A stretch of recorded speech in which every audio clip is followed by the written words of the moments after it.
Hi, இன்றைக்கி ஒரு இன்ட்ரெஸ்டிங்கான கண்டென்ட்டோட உங்களை பார்க்குறதுக்காக வந்திருக்கேன். இன்றைக்கி நம்ம கோஇன்சிடென்ஸ் அண்ட் டெஸ்டினி அப்படின்றத பற்றி தான் பேச போகிறோம்.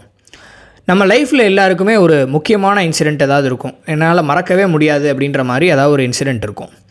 அந்த மாதிரியான இன்சிடெண்ட்ஸ் எல்லாம் டெஸ்டினினால தான் நடக்குதா இல்லை கோஇன்சிடெண்ட்டா அப்படின்ற ஒரு கேள்வி எல்லாருக்குள்ளேயும் இருக்கும். எனக்கு அந்த மாதிரி ஒரு கேள்வி இருந்தது.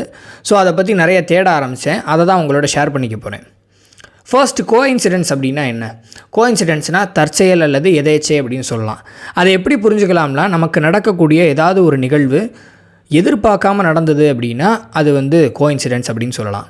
அதே மாதிரி அந்த கோஇன்சிடென்ஸுக்கு காஸ் அண்ட் எஃபெக்ட் இருக்கணும் அப்படின்ற அவசியம் இல்லை. அதாவது காரண காரியம் இருக்கணும் அப்படின்ற அவசியம் இல்லை. இதனால தான் இது நடந்தது அப்படின்ற மாதிரியான எந்த ஒரு காரண காரியமும் இருக்கணும் அப்படின்ற அவசியம் இல்லை. இது எப்படி தமிழ் லிட்ரேச்சரில் இதை சொல்கிறாங்க அப்படின்னா, காகத்தாளிய நியாயம் அப்படின்னு ஒரு விஷயத்தை வச்சு சொல்கிறாங்க. அதை சிம்பிளாக சொல்லணும்னா, காக்கா உட்கார பனம்பழம் விழுந்த கதையாக இருக்கே அப்படின்னு சொல்லுவாங்க சர்காஸ்டிக்காக.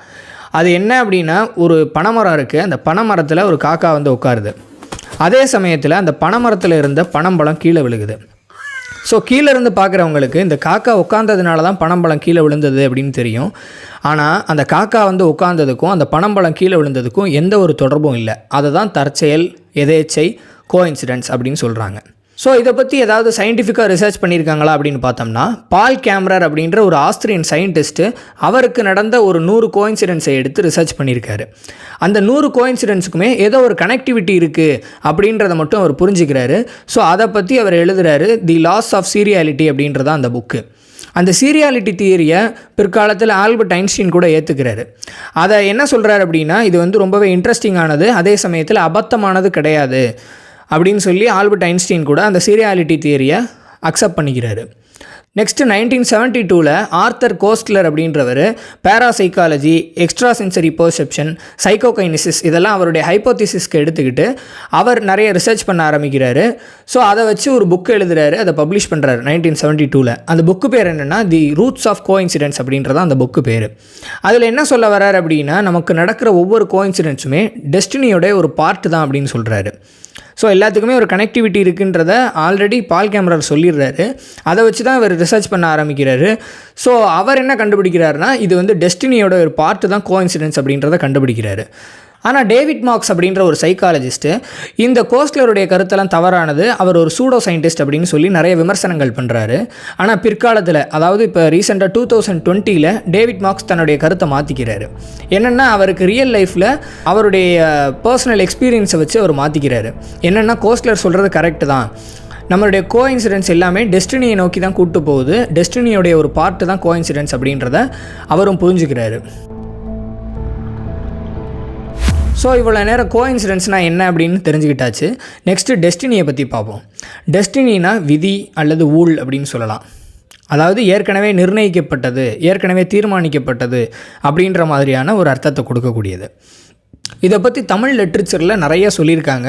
ஏன் திருக்குறளில் கூட ஊழ் அப்படின்னு சொல்லிட்டு ஒரு அதிகாரமே இருக்குது. அதிலேருந்து ஒரே ஒரு திருக்குறளை எடுத்துக்கிட்டோம்னா இந்த விதி எவ்வளோ தூரம் வலிமையானதுன்றதை நம்ம தெரிஞ்சுக்க முடியும். அந்த திருக்குறள் என்னென்னா, ஊழில் பெருவழி யாவுல மற்றொன்று சூழினும் தான் முந்துரும் அப்படின்றதான் அந்த திருக்குறள்.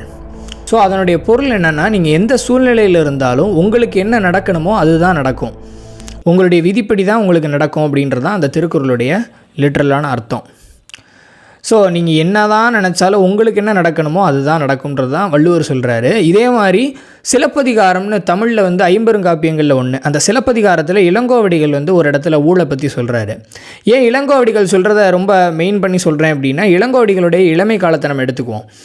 அவர் அவருடைய அரசவையில் அவர் ஒரு அரசகுமாரன், அதாவது அவர் ஒரு இளவரசனாக இருக்கார். அப்போ அவருடைய அரசவையில் ஜோதிடர்கள்லாம் அடுத்த நெக்ஸ்ட் அரசனாக போகிறது இளங்கோவடிகள் தான் அப்படின்னு சொல்கிறாங்க.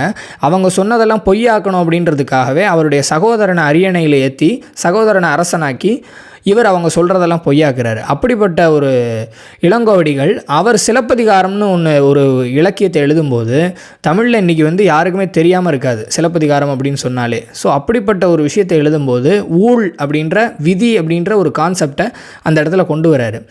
எங்கன்னு கேட்குறீங்களா? இந்த கண்ணகி போய் பாண்டிய மன்னன்ட்ட முறையிடுவா, அந்த இடத்துல தான் இந்த ஊழ்ன்ற ஒரு வார்த்தை வருது ஒரு வரியில். அதாவது வாழ்தல் வேண்டி ஊழ் வினை துரத்த அப்படின்ற ஒரு வரி அது. அதாவது புகார்லேருந்து மதுரைக்கு கோவலனும் கண்ணகியும் வர்றது தான் இந்த இடத்துல அவள் வந்து வாழ்தல் வேண்டி ஊழ்வினை துரத்தன் கண்ணகி சொல்கிற மாதிரி இளங்கோவடிகள் காட்சி அமைச்சிருக்காரு.